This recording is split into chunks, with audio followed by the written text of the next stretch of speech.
Asyhadu an la ilaha illallah wahdahu la syarikalah, asyhadu anna Muhammadan abduhu wa rasuluh. Bapak dan Ibu, ini malam Jumat biasanya kita nih yasinan ya. Tadi yes, sudah baca Yasin. Ini yasinan terkait kepada Kabupaten Kota Layakana.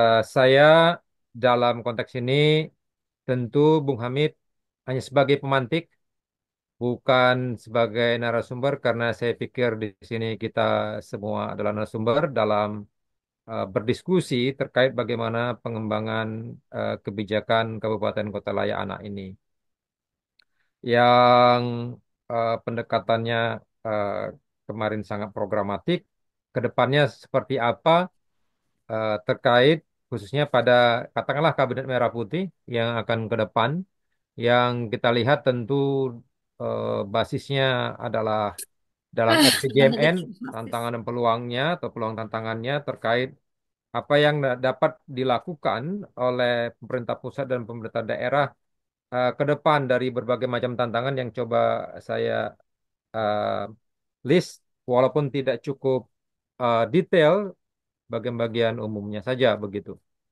Pertama, saya mulai dari baseline yang kita punyai ini tidak lengkap. Silakan Anda tambahkan improve. Saya ambil beberapa baseline. Pertama, baseline dari konteks capaian. Kalau di dalam konteks pendekatan hak asasi manusia biasa dikatakan sebagai obligation of conduct, gitu ya. Jadi sebenarnya kalau kita mengukur, tapi nggak usah teori lah, Bung Hamid ya, karena secara teoritis nanti kan ada 5 perubahan kalau kita bicara tentang apakah satu apa konteks kebijakan atau hak anak itu sudah diimplementasikan atau tidak. Ada 5 dampak, diantaranya adalah pada konteks perubahan-perubahan di dalam kebijakan.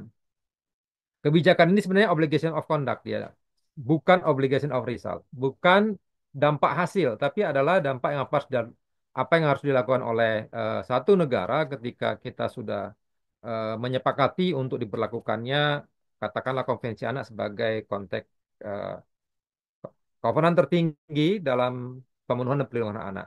Kita bicara bahwa pertama kita punya Undang-Undang Perlindungan Anak, ini basisnya KHA, walaupun tidak seluruhnya isi dari konvensi anak, harus kita ketahui bahwa isi dari konvensi anak tidak seluruhnya itu terinsersi atau terintegrasi dengan perlindungan anak.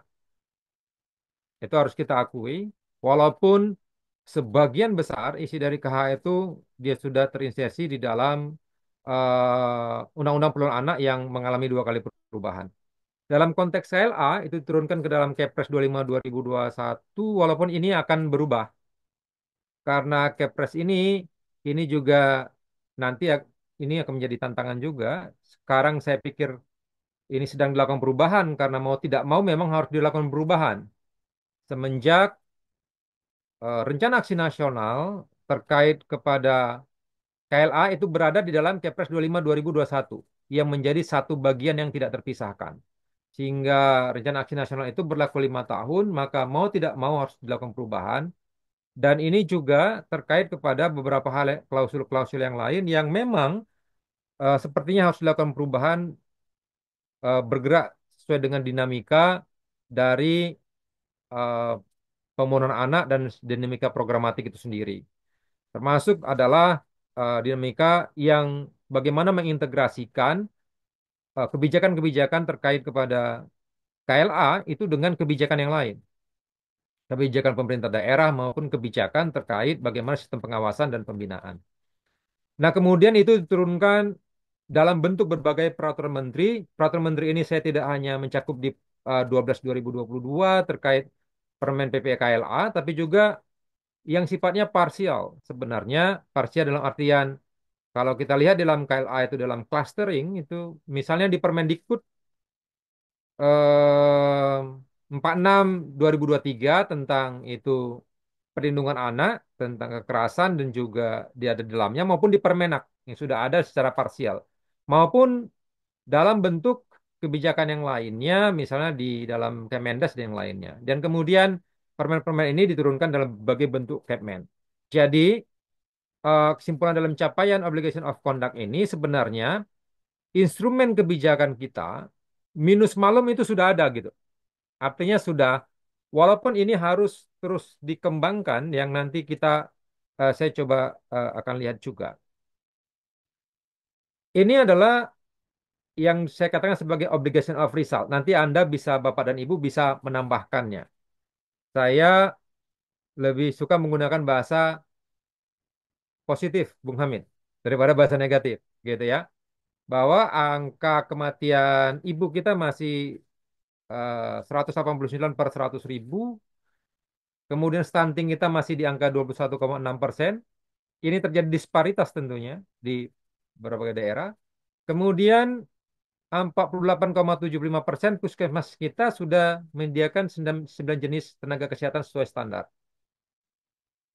Kalau bahasa negatifnya berarti ada 51,15% puskesmas kita belum memenuhi standar itu, begitu. Di mana kita akan mungkin secara programatik, proyektif kita sibuk dengan PRA, Puskesmas Ramah Anak atau pelayanan ramah anak di Puskesmas. Kemudian angka ini saya ikuti angka IPA kita ada di IPA Bapak dan Ibu, ini adalah Indeks Perlindungan Anak yang sekarang arahnya mau ke sana di 63,83.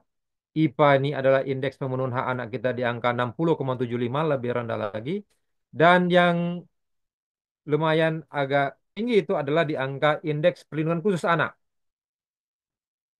Dan nanti mungkin dari KPP ada bahwa mencoba nantinya kebijakan Kabupaten Kota Layanan ini arahnya kemari semua gitu Bang Hamid. Ke arah IPA, IPHA, dan IPKA. Begitu. Nah, bagaimana mensinergikannya? Ini juga menjadi tantangan kita.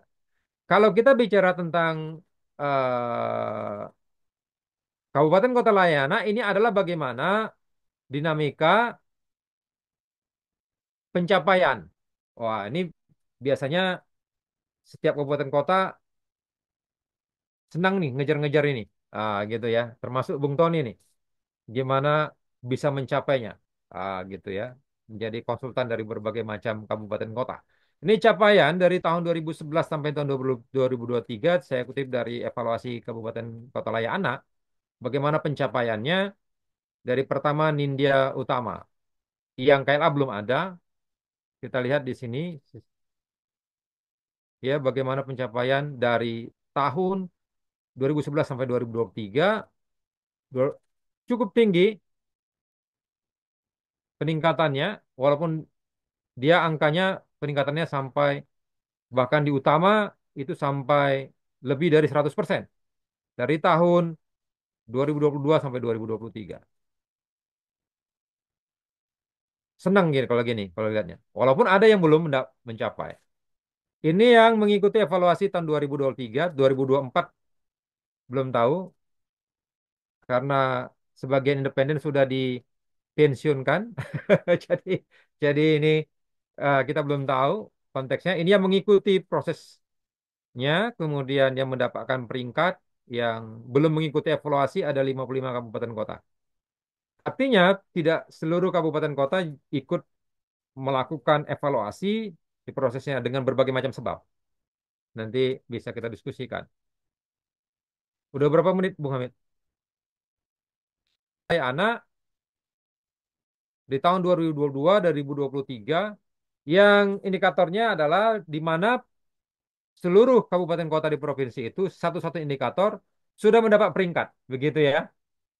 Dan ini adalah provinsi-provinsinya yang KPPA nanti silakan diluruskan ingin menambahkan instrumen-instrumen penilaian untuk satu provinsi layak anak yang kemarin sudah dibuat indikator-indikatornya yang dia vis-a-vis dengan indikator Kabupaten Kota Layak Anak plus ya plus em, bidang khusus, klaster khusus, gitu ya Bung Hamid ya. Klaster khusus pada bidang pada wilayah pengawasan dan pembinaan. Ini capaian provinsinya. Kalau kita lihat capaian provinsi penerimaan peringkat KLA di tahun 2023, bagaimana eh, yang masih pada garis yang cukup mengkhawatirkan ini adalah pada wilayah sebagian Kalimantan. Ada yang mengalami penurunan dan kemudian ada yang mengalami kenaikan. Ini terkait instrumennya, terutama di wilayah Papua yang membutuhkan perhatian khusus. Ini bagaimana angka rata capaian nilai dari KLA nasional kita. Kalau kita lihat di sana, angka kelembagaan rata-rata mengalami kenaikan, walaupun ada yang mengalami penurunan. Misalnya kalau di KLA adalah di klaster pendidikan. Ini agak lumayan apa ya, karena ada terjadi penurunan di klaster pendidikan, walaupun dia naik lagi tahun 2022, 2003. Ini banyak diasumsikan karena COVID, tapi di klaster 2 juga ini terkait kepada pengasuhan juga mengalami penurunan di dalam angka ratanya. Kalau kita lihat khususnya di tahun 2023 bagaimana rata, rata per klasternya, nilai ini adalah nilai maksimum eh, dari kelembagaan dari masing-masing, bagaimana capaian dari setiap peringkat yang dicapai oleh seluruh kabupaten kota. Ini angka ratanya. Jadi memang belum ada yang mencapai maksimum nilainya, bahkan eh, pada nilai utama itu belum mencapai 100% dari angka maksimum dari setiap klaster. Nah, ini adalah capaian di dalam Pros KLA dan juga capaian nasional. Ini kalau kita lihat adalah persentase rata-rata nilai evaluasi klasternya di tahun 2023 dan 2022 berdasarkan provinsi. eh, di tahun 2022 itu DKI, tahun 2023 itu yang paling tinggi malah Bali, ya, yang berada di bawah garis rata-rata nasional kita mengalami kenaikan yang dia sangat slightly, tidak sangat signifikan. Jadi ada, kalau kita katakan sebagai stagnasi, terjadi stagnasi. Karena angka rata-rata nasional dalam evaluasi klaster di khususnya di kelembagaan ini saya ambil di kelembagaan ini misalnya itu di angka 52%. Kenaikannya hanya 0,78% gitu. Jadi dia tidak mengalami kenaikan sangat signifikan. Ini nanti kalau Bapak dan Ibu mau di angka di pada evaluasi klaster yang lain, saya akan tunjukkan. Karena nggak cukup waktunya Bung Hamid, diambil semua, gitu ya. Ini saya berikan contoh adalah di klaster kelembagaan yang meliputi ini tentu tentang kebijakan, tentang budget, ya, yang sebenarnya adalah pemenuhan-pemenuhan wajib di dalam kalau kita baca tentang apa yang harus dipenuhi ketika kita meratifikasi konvensi anak. Nah, di capaian legislasinya, khususnya kalau kita lihat, karena tadi kita bicaranya ada di kebijakan KLA, bahwa daerah yang memiliki peraturan daerah itu sebenarnya yang fully, ya, baik dia bentuknya KLA ataupun dia bentuknya Perda Pelindungan Anak itu baru 48% setelah berjalan mulai tahun 2009, Bung Hamid, 2010. Yang dia bentuk peraturan daerah tapi tidak mencakupi klaster KLA itu ada 10%. Yang lainnya artinya berbentuk peraturan wali kota, instruksi bupati, wali kota, surat edaran, peraturan lain itu ada di angka 29% dan 14% itu belum memiliki peraturan. Nah, ini situasi kita bicara tentang kebijakan sebagai langkah dasar, langkah legislasi di dalam Bung Tony tadi bicara tentang programatik, sumber daya manusia berada di sana, gitu. Tapi ini realitas yang ada di kabupaten kota. Kepemilikan tentang kebijakan terkait kepada KLA ataupun perlindungan anak secara umumnya. Nah, ini satu sisi adalah peluang, satu sisi ini juga adalah tantangan. Untuk capaian penganggaran di tahun 2023 ini saya ambil hanya 13% daerah yang dia sudah mengisi di 24 indikator. Tapi ada 87% itu daerah yang dia belum memenuhi di 20 indikator tadi. Ini realitas dari konteks anggaran. Karena kalau kita bicara tentang pembunuhan anak, langkah awal itu legislasi, struktur sumber daya manusia, strukturasinya, programatik, budget, gitu. Saya ambil yang di sini saja. Nah, apa peluang pengembang kebijakan KLA-nya? Karena waktunya terbatas. Ya, Bang Muhammad. Saya ambil dalam RPJMN 2024-2029 yang di ke, teknokratik, Bung Hamid. Ya, yang teknokratik. Di dalamnya itu sebenarnya ada beberapa hal yang saya cukup menarik adalah di wilayah di transformasi sosial dan ini ada Bu Yosi mungkin nanti bisa menambahkan di sini tapi kalau kita lihat adalah pemenuhan pelayanan dasar kesehatan, pendidikan dan perlindungan sosial. Kalau dibaca ini baik ya dan sebenarnya ada juga reformasi hukum, transformasi kepastian hukum yang di dalamnya tapi saya tidak ambil begitu arahnya dan khususnya di transformasi sosial dalam ruang ini, peluang ini sebenarnya ada beberapa prioritas perubahan ya yang menjadi priority change dari transformasi sosial di dalam RPJM Tekno itu. Pertama adalah percepatan wajib belajar 13 tahun yang di dalamnya juga termasuk merubah sistem pendidikan nasional, Undang-Undang Pendidikan Nasional dan membuat impres percepatan wajib belajar 13 tahun. Itu di dalam RPJMN-nya. Gitu. Tapi ini kan masih parsial dalam klaster pendidikan ya.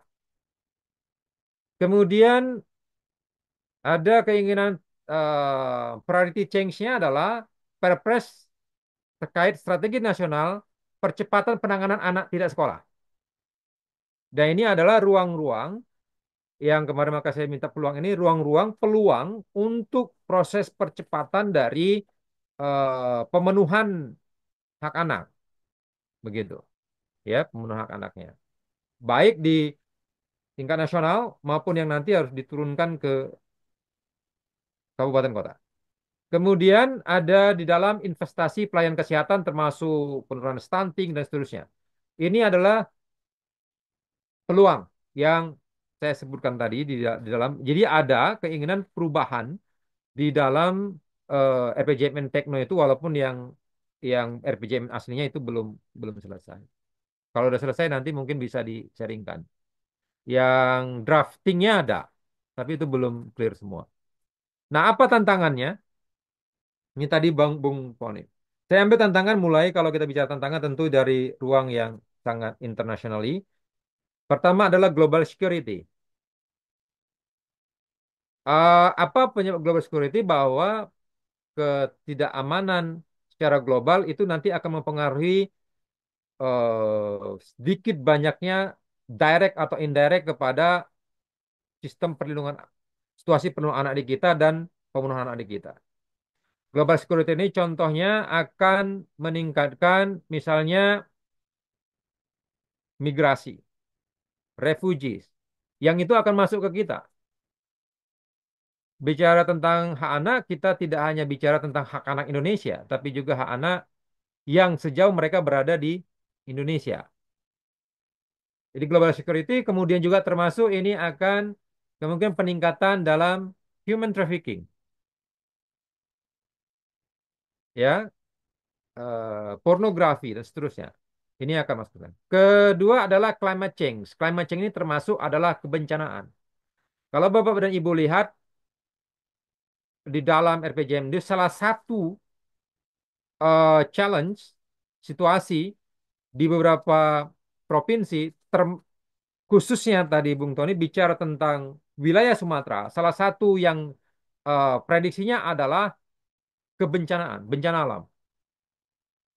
Yang itu akan mempengaruhi bagaimana sistem perlindungannya. Nah, ini masuk pada tantangan yang ketiga, Bung Hamid. Tentang mainstreaming hak anak itu. Dalam kebijakan dan rencana strategis dari KL maupun di Pemda sendiri. Apa contohnya?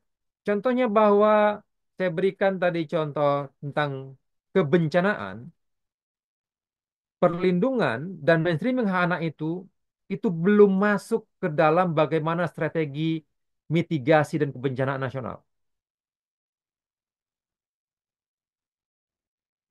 Nah, ini juga belum kelihatan.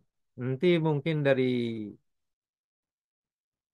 Badan Penanganan Bencana Nasional bisa, kalau ada bisa bicara.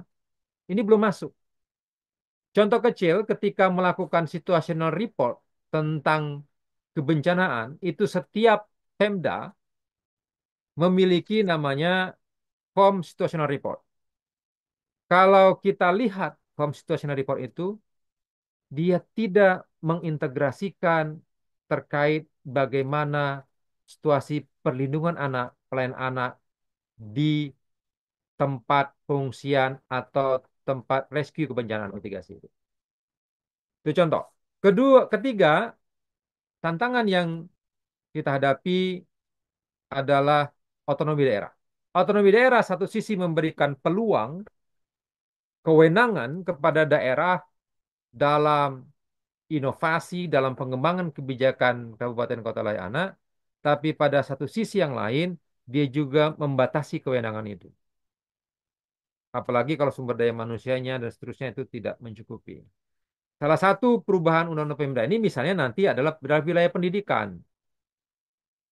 Bagaimana terjadi pemisahan dalam layanan pendidikan. Yang itu menyebabkan kesulitan-kesulitan di dalam layanan itu sendiri.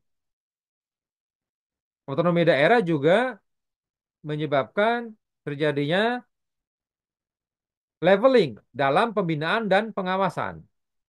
Yang ini juga menyebabkan satu sisi keleluasaan, tapi satu sisi keterbatasan. Di mana keterbatasnya ada di dalam tantangan yang kelima, terkait kepada disparitas kebijakan. Disparitas kebijakan, disparitas sumber daya manusia, kelembagaan, dan layanan. Di beberapa wilayah, kebijakan terkait kabupaten kota layak anaknya sudah advance, sudah baik. Tapi wilayah yang lain belum ada sama sekali. Sumber daya manusianya juga demikian, termasuk partisipasi masyarakat. Satu wilayah, terutama wilayah perkotaan, NGO-nya banyak banget. Di kampungnya Pak Nyadi, di wilayah Jogja, NGO-nya banyak banget. Gitu. Tapi di wilayah Gorontalo, yang ke dalam, NGO-nya nggak ada. Dia melakukan intervensi advokasi tidak ada, maupun peningkatan sumber daya manusia. Nah, ini kemudian disparitasnya juga di yang punya kewajiban negara, sumber daya manusianya. Nah, ini nanti terkait bagaimana peningkatan sumber daya manusia. Saya lihat Bung Hamid sekarang ada banyak pelatihan online gitu ya. Dan ini kemudian menjadi kejaran banyak daerah Bung Hamid. Ini teknik sini. Banyak daerah kemudian ada satu kabupaten saya tidak sebut namanya mewajibkan semua stafnya mengikuti pelatihan online KHA. Saya tanya, ini untuk apa? Ya minimum Pak mendapatkan sertifikat pelatihan online itu. Pokoknya dipenuhi dapatlah semua itu. Kira-kira. Ini ada begitu daerah begitu. Pak Nyadi jangan ketawa Pak Nyadi. Tapi itu terjadi gitu ya. Dan itu kita sediakan gitu. Ini menyebabkan proses disparitas itu. Kemudian di kelembagaan. Kelembagaan juga mengalami disparitas. Gugus tugas, ya, kelembagaan turunan gitu. Dan kemudian ini juga termasuk sebenarnya ada integrasi kelembagaan. Bapak dan Ibu yang di daerah pasti sangat menyadari banyak sekali kelembagaan yang muncul sebagai, mohon maaf, sebagai priority project. Benar ya? Ada yang namanya PATBM. Ada yang ini di daerah saja nih. Ada yang namanya Satgas Sapa. Macam-macam itu.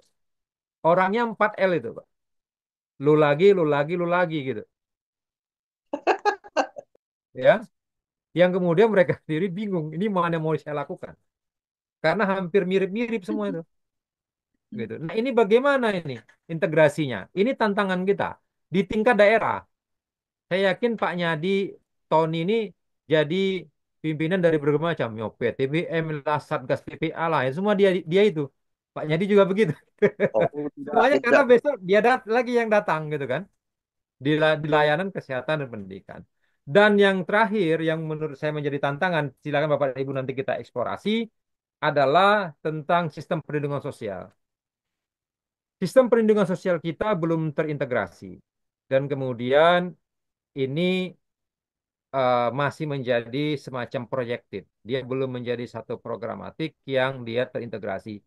Saya contohkan sistem perlindungan sosial kita ada KIP macam-macam gitu. Tapi ini dia tidak integrated, ya. Bahkan sebagian pihak itu melihat kita bahkan belum memiliki satu sistem perlindungan. Mohon maaf, gitu ya. Kita belum memiliki satu sistem. Yang dia kalau sistem itu berarti dia terintegrasi antar subsistem itu. Nah, inilah tantangan kita yang kita hadapi di dalam bagaimana mengembangkan kebijakan Kabupaten Kota Layak-Anak. Tadi sudah ada ruang peluangnya dalam pengembangan itu. Sekarang ruang yang paling jelas adalah Bung Hamid perubahan Perpres 25 2021.